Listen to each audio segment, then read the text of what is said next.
Hello and welcome to Board Geek Girl.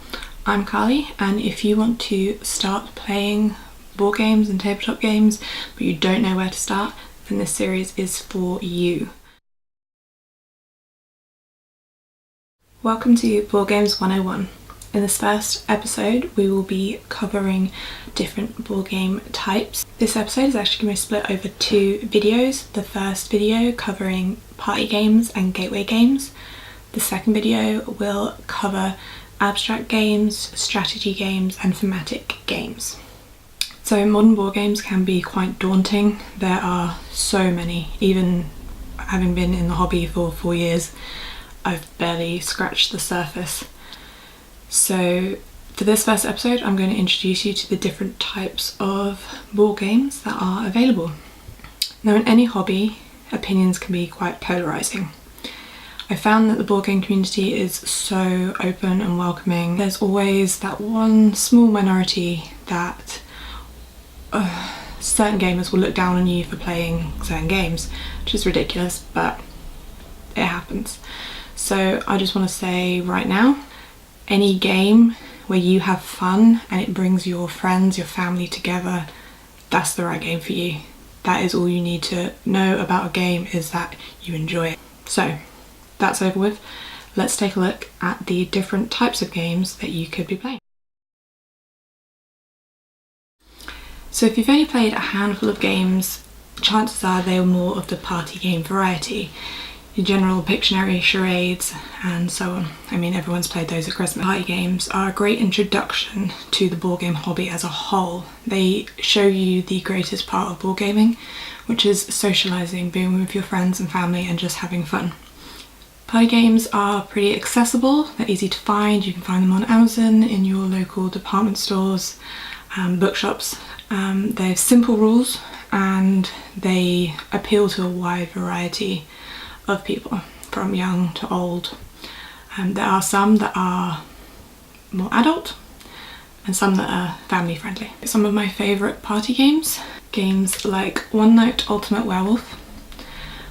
This is a social deduction game, so as long as you don't mind lying and bluffing to your friends and family, these games are great. They get everybody talking, they play really quick, lasts about 10 minutes, but it can get confrontational, so if you have a lot of alphas in your group and a lot of people that will stay quiet, it's maybe not quite the right game for you. But if you like that kind of thing, then these kinds of games, these social deduction games, are great, and One Night Ultimate Werewolf is the best introduction. It's got the simplest rule set, it's got a great app. Codenames is actually, I think, the biggest award-winning party game of all time. It is a game where you play in teams, so it's a great game for families. You can split the adults and the young kids evenly over the teams so they can help each other. It actually comes in lots of different IPs, so they've got a Disney one, I think there's a Harry Potter one coming up, I think there's a Marvel one. Codenames is a game of trying to convey information without giving away information to the opposite team, giving clues and making you really think about what you're trying to say. If you struggle with thinking on the spot and being put on the spot, you might not enjoy this game when you come to being the clue giver, but it's always fun as the guesser regardless.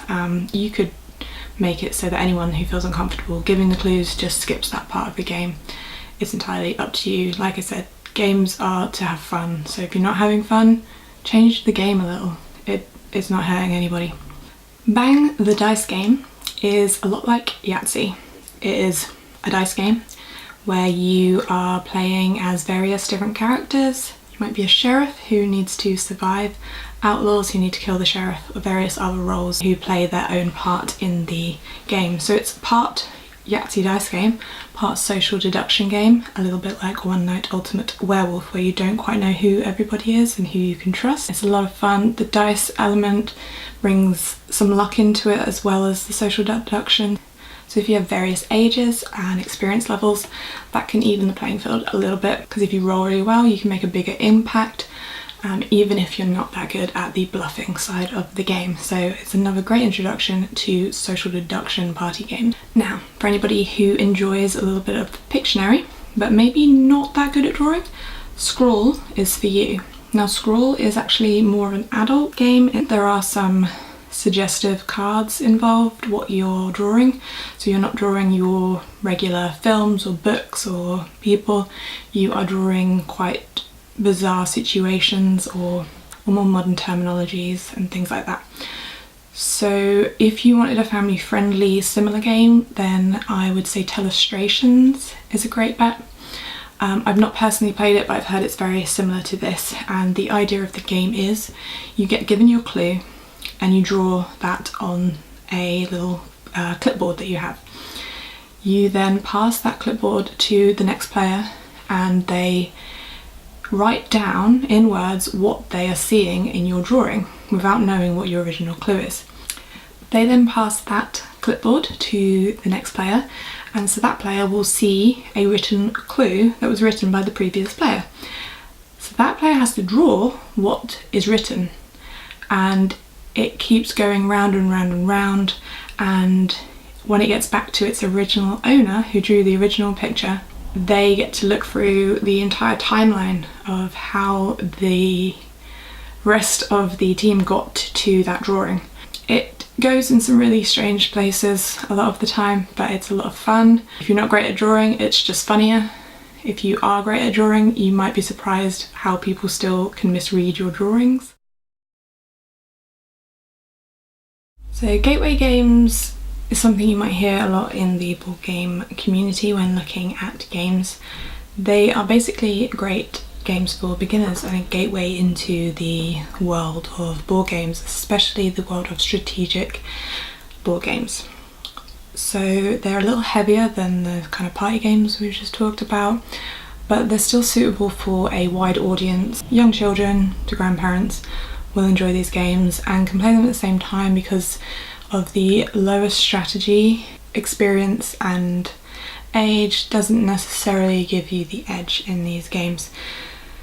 They do have a little less luck, but enough randomization and luck to level the playing field. These gateway games have an emphasis on low confrontation, quite mild themes, and there's no player elimination. There's very simple mechanics in these games, a little more strategy than the games previously mentioned, but they're not brain burners.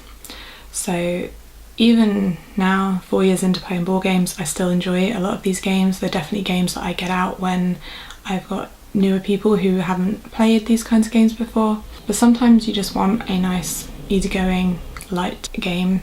So an absolute classic gateway game is Ticket to Ride. Ticket to Ride comes in lots of different versions, and there's the original, which is a map of America. I've actually got Ticket to Ride Europe, and it is basically a game about trains. Stay with me. You are competing to build your own train routes all over this map. You can cut each other up, but unintentionally, because you don't know necessarily where other people's routes are unless you've played the game a lot, and you get to learn what the various routes can be. It's got great components, little trains that you get to lay out, really colourful train cards that you collect up and spend to build your trains. You can get also different expansions, so you can get different maps, so you can find a map of your area. But despite the theme not necessarily being something that everybody's interested in, everybody that plays this game loves this game. And that is a thing about a lot of strategic board games. Don't judge a game by its cover, ever. You'll be surprised what you'll find within. So another absolute classic gateway game is Carcassonne. Again, it looks a little dry. You are building a medieval city using tiles, so it's the simplest mechanic of all. You are literally picking up a tile from a pile and placing it. But the strategy is where you place it. You also place meeples on the board. There's various different ways to score points based on whether you put your meeples on a road, in a city, in a field. There are lots and lots of expansions. It's definitely one that should be in most collections, I would say. Again, it's one that everyone that's played it has loved it. simple enough for children, engaging enough for adults and grandparents and experienced gamers. And it's just fun, you know, trying to almost steal each other's cities sometimes if you want to play that way. We have had a lot of fun with it. We've done sort of house rules where we team up and pretend to team up and then turn on each. Definitely recommend. So Sushi Go, or Sushi Go Party, a card drafting game. Now card drafting is something that I'm going to go into in more depth in one of these videos on this series, but basically it is set collection. You're collecting sets of different sushis. Different sets score different points, and the artwork is just adorable, and it's such a simple game, plays really quickly. So the Sushi Go Party has a little bit more to it, a bit more replayability, because you don't use all the cards in the box each game. You choose which ones you want to play with and which sets you want to try and collect in that game. When you just have the Sushi Go, which is a much smaller tin, you just take all the cards, deal them out and play the game. So Sushi Go, definitely recommend Sushi Go Party if you enjoy Sushi Go and you want a little upgrade. It's great also, and it has a nice scoreboard and things inside. Plays really quick, which I think is sometimes something you really need when you're introducing people to games or trying new games for yourself. You don't want to be sitting there for 2 hours playing a game. So quick games like this, perfect. Splendor is another game of set collection. You're collecting gems and using them to buy bigger, better gems, and it's basically a race to getting a certain amount of points. It's a really simple game, but it does require a little bit of forethought, trying to plan your moves, trying to decide which gems you want to collect and which ones they will lead you to. There's a good amount of replayability in this game because of the way the game is set up. You can play it multiple times without getting too bored. There's a new expansion that came out, but it adds 3 new modules. So I always think gateway games that have expansions are great, because it means you can have a small collection of a few games, but if you add an expansion you get a lot more wear out of those games, a bit more value for them. If you found this video useful and you think this series might be for you, please do give this video a thumbs up. Don't forget to subscribe and definitely hit that notification bell to be alerted when the next video hits. Thanks for watching, and I'll see you soon.